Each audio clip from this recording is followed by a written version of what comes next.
જેવું હોય એવી પાછળ પરંપરા ચાલતી હોય છે. જે આદિશ્વર પરમાત્મા એમની યાદમાં આજે વિશ્વભરમાં હજારોની સંખ્યામાં વર્ષી તપની સાધના થાય છે. અસંખ્ય કાળ પહેલા થયેલા આદિશ્વર પરમાત્મા તેમણે વર્ષી તપ કર્યો નથી, કર્મ સત્તાએ બળજબરીથી કરાયો છે. પરમાત્માને રોજ એકાદશાનું પચકાણ હતું. ભગવતી સૂત્ર એમ કહે છે કે રોજ પ્રભુ જતા હતા ગોચરી માટે અને રોજ પાછા આવતા હતા. સુધા વેદનીય કર્મ પણ એમને હતું, એકાદશાનું પચકાણ હતું. ગોચરીની અપેક્ષાએ જતા હતા, પણ કર્મ સત્તા કોઈના પાપને પણ છોડતી નથી.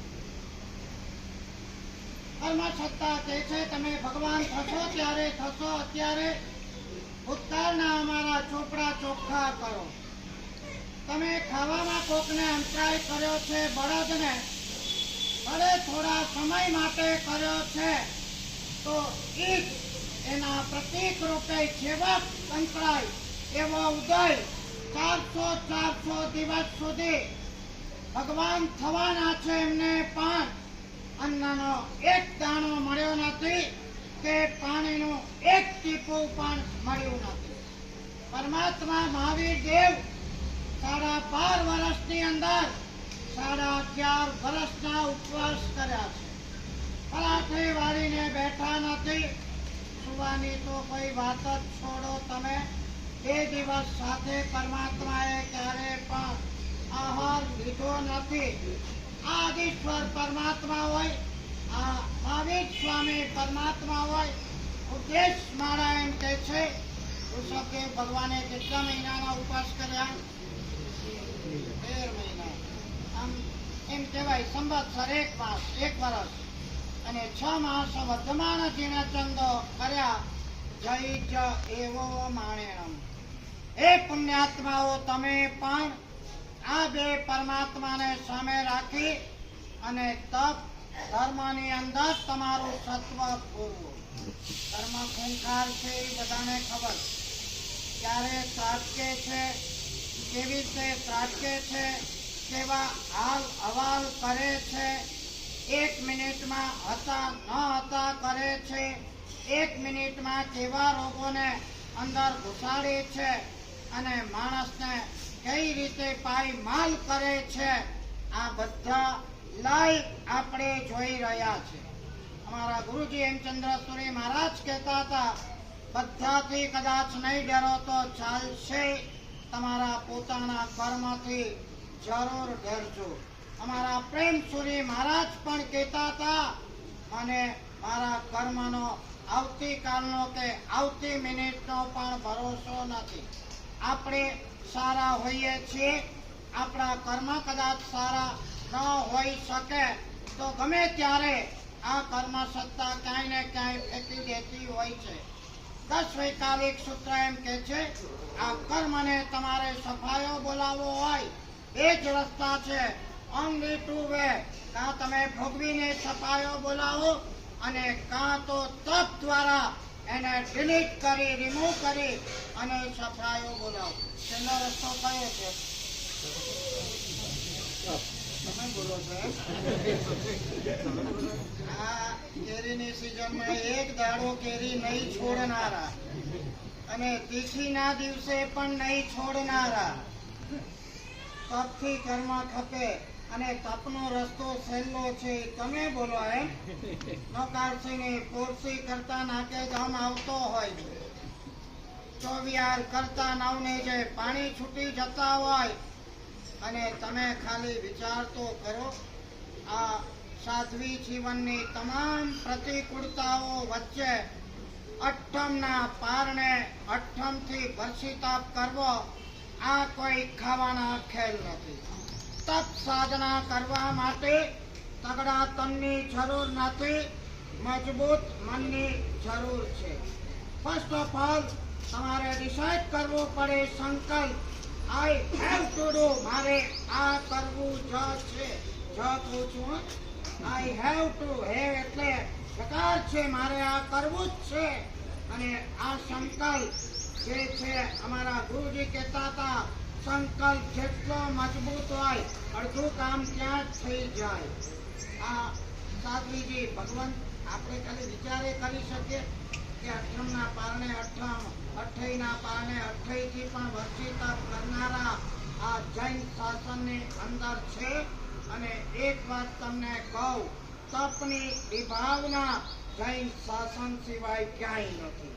બધે ખાવાની વાત છે, જલસાબાજીની વાત છે, મોજ મજાની વાત છે, કષ્ટ વેઠવાની, તપ કરવાની, ખાવાનું છોડવાની, ત્યાગ કરવાની વાત, અને ત્યાગ દ્વારા પણ આત્માને ઉજળો કરવાની વાત માત્ર અને માત્ર આ જૈન શાસનની અંદર છે. તપ દ્વારા કદાચ શરીર દુબળું પડતું હશે, આત્મા ઉજળો થાય છે, લાલીમાં વધતી જાય છે. કોઈ પણ તપસ્વીને તમે જોઈ લો, ચાહે સાધ્વી હંસકીર્તિ હોય 372મી ઓળી, અને માત્ર મગના પાણી મગ કે ભાત ઉપર કોઈ સાયન્સ બિલીવ કરતું હોય છે કે આ માત્ર આટલા વર્ષો સુધી લુખ્ખા મગ, બાફેલા મગ અને ભાત ઉપર આ રીતે જીવી શકાય? પણ આ તપ ધર્મનો એક પ્રભાવ છે. ભલે કદાચ શરીર તમારું નબળું થતું હોય, પણ આત્માનું તેજ એવું વધતું હોય છે, શરીરની લવણીમાં વધતી હોય છે. અમારા હેમવલ્લભ સુરી આજીવન આંબીલો લઈને બેઠા હોય, અમારા હંસરત્ન 100 માસ ખમણ કરતા હોય. મેડિકલ સાયન્સને ચેલેન્જ છે, આ વૈજ્ઞાનિકો સાયન્ટિસ્ટોને ચેલેન્જ છે. આ અમારા અજીતચંદ્ર સાગર સહસ્ત્રાવધાન કરતા હોય, દુનિયાની મોટી ફેકલ્ટીઓ એમ કહી દેતી હોય, it's not possible at all. ભલે કદાચ અમે મોટા સાયન્ટિસ્ટો હોઈએ, પણ આટલી મનની ફેકલ્ટી તાકાત છે એની કલ્પના અમને પણ નથી. તમે ખાલી એટલું વિચાર કરો કે શું જીન શાસન છે.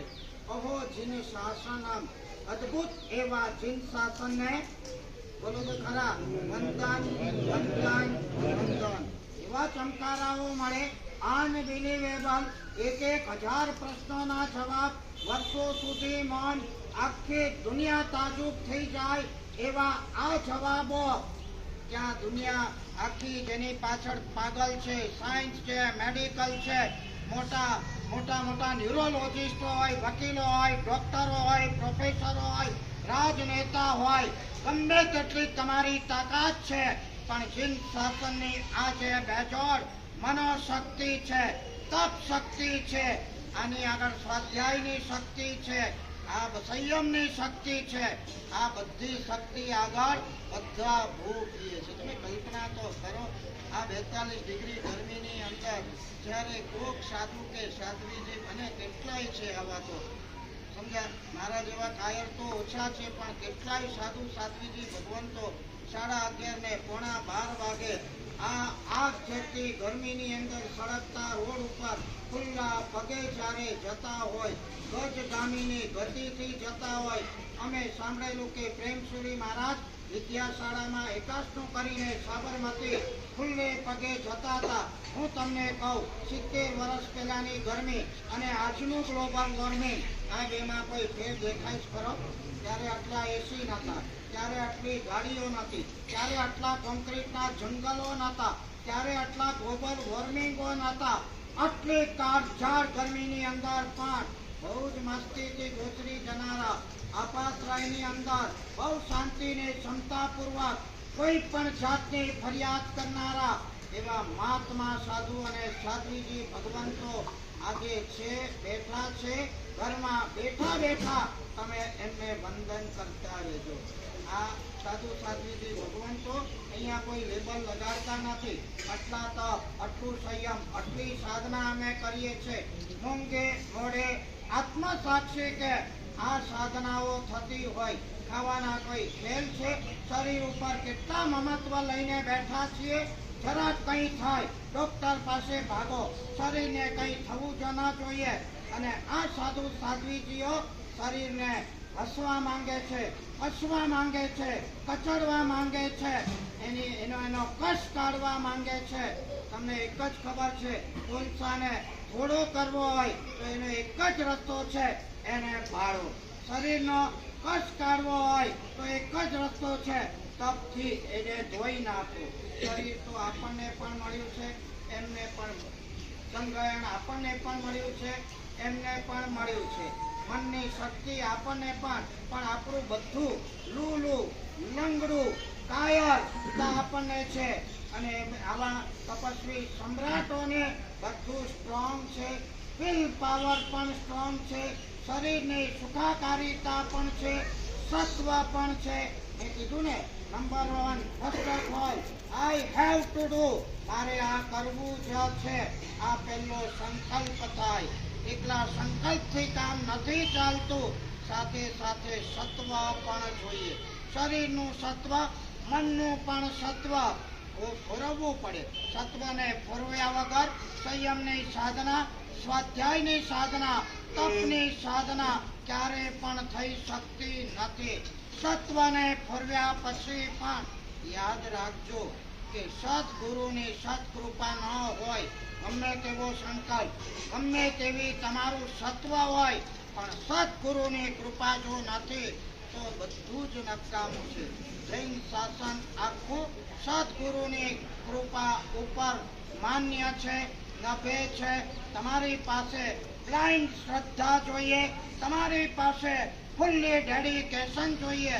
કે તમે જોજો કે કોઈ પણ આવા તપસ્વી હોય, સાધુ સાધ્વી હોય, સાતામાં છો, તપની સાતા છે, એક જ વાત કરશે. શું કહેશે?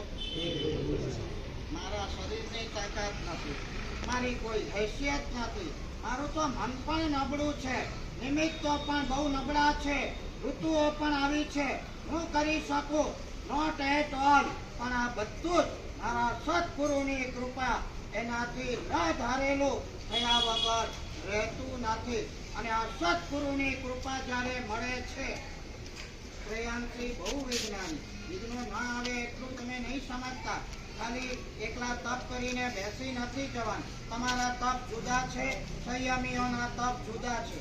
તમે તપ કરો, ટીવી લઈને બેસી જાઓ, 3 કલાક મોબાઈલ લઈને બેસી જાઓ, એસીની અંદર આખી રાત ગુજારો, અને એની સામે આ અમારા સાધ્વીજીઓ કાળઝાળ ગરમીની અંદર અઠ્ઠમના પારણે અઠ્ઠમ કરી અને સાથે સાથે હમણાં આગલોડ વિહાર કરીને પાછા રિટર્ન પણ થઈ ગયા. ગમે તેવી ગરમી કેમ ના હોય, ગમે તેવા વાતાવરણો કેમ ના હોય, પણ એક સત્વ એવું મજબૂત રાખ્યું છે, મનથી જ મજબૂત થયા છે. એની આ જે થવો હોય તે થાય, વિઘ્નો પણ આવે, પણ આ સદગુરુની કૃપાથી વિઘ્નોને ખાળવાની તાકાત પણ આવતી હોય છે. તમને એમ લાગે છે કે આખું વર્ષ સ્મૂથલી ગોઈંગ ઓન, કોઈ તકલીફ આવે જ નહીં જાણે? ઠંડી, ગરમી, વરસાદ, અને આ તો ઠીક છે, તમે કરવાના નથી. બાકી એક ઉપવાસને પાને તમે વર્ષી તપ કરતા હોવ અને સામુદાયિક બેસતું હોય તો બેસનામાં કેટલી આઈટમનો મોલ ખુલેલો હોય, કેટલી આઈટમ, 30, 40, 50, મને વિચાર કરો કે આ અઠમના કારણે પાત્રા લઈને ગોચરી જવાનું, કોઈ ઓર્ડરો આપવાના નહીં, જે મળે તે લાવવાનું, જેવું મળે તે લાવવાનું, જેટલું મળે તે લાવવાનું. સવાર અને સાંજ આવી રીતે એક બેસના કરી અને બીજા દિવસે સૂર્ય ઉગે અઠમ અવતટમ પચકાય. ગઈકાલે અકરવાનું બરાબર થયું કે ના થયું એનોય વિચાર નહીં. પારણામાં રાબ, મગ, ગોળી, મોસંબીનો રસ, નથિંગ ડુઈંગ સાધુપણું છે. હું તમને કહું, બેજોડ અજાયબી જેવું આ સાધુપણું છે. અને એમાં ગોઠવાયેલા આ મહાત્માઓ એવા સેટ થઈ ગયા છે, મળે તો સંયમ વૃદ્ધિ અને ન મળે તો તપો વૃદ્ધિ. આદિશ્વર ભગવાન સામે છે, જતા ભગવતી સૂત્ર એમ કે છે, યથા ગતા તથા પ્રત્યાગતા. જતી વખતે અપેક્ષા નથી, આવતી વખતે મળતું નથી, કોઈ દિનતા નથી. જેવા ગયા મનની કોઈ ભાવ, કપાળની કોઈ રેખાઓ ફરતી નથી. આ જ ભાવની પરંપરા આ સાધુ સાધ્વીજી ભગવાન છે. ક્યાંય ઓર્ડર આપતા નથી. 58નું પારણું છે, તૈયાર રાખજો. જે મળે ગયા ત્યારે અપેક્ષા નથી, આવે ત્યારે કોઈ ચિંતા નથી. આવી મજાની જિંદગી તપોમય સંયમમય આ સાધ્વીજી ભગવંત મુક્તિ પ્રજ્ઞાસિંહજીએ 58ના પારણે વર્ષી તપ કરી અને બેજોડ એક આલંબન જીન શાસનમાં આપણને પૂરું પાડ્યું છે. આત્માની અમાપ શક્તિનો પરચો આપણને બતાડ્યો છે. જેમ અજીતચંદ્ર સાગરજીએ પોતાની મનની શક્તિનો પરચો આપણને બતાડ્યો. મનની તાકાત કેવી છે. ભલા સુધીર શાહ જેવા ન્યુરોલોજિસ્ટો એશિયામાં જેમના નામ હોય એ લોકો પણ દિન થઈ જાય કે આટલી કલ્પના તો અમને પણ નથી. આવા ન્યુરોલોજિસ્ટો પણ દિન થઈ જાય. એવી તપ શક્તિ, એવી મનોશક્તિ, આત્માની શક્તિ અનંત છે.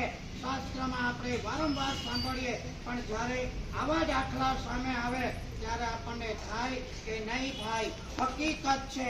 અને આ સાધ્વીજી ભગવાન જો કરી શકતા હોય, આ શરીરથી કરી શકતા હોય, આ સંગયણે કરી શકતા હોય, આ મનોબળે કરી શકતા હોય, આ કાળમાં કરી શકતા હોય, આ ગરમીમાં કરી શકતા હોય, તો આપણે આપણે એમ ના કરી શકીએ. એમને લુખ્ખા જતા નહીં. આવા 58ના પારણે વર્ષી તપના પારણા કરાવવા આવ્યા. તમારા સત્વને, તમારા આત્માને પણ કંઈક જાગૃત કરજો. આમાંથી બોધપાઠ લેજો. લુખ્ખી અનુમોદના. જેને વર્ષી તપ ન કર્યો એને શેરડીનો રસ પીવાનો અધિકાર ખરો આજે? વગર વર્ષી તપે રસ જાગી જવાના થઈ જશે. અનુમોદના, અનુમોદના. ચાલો, એમને અનુમોદના કરી તમારા જીવન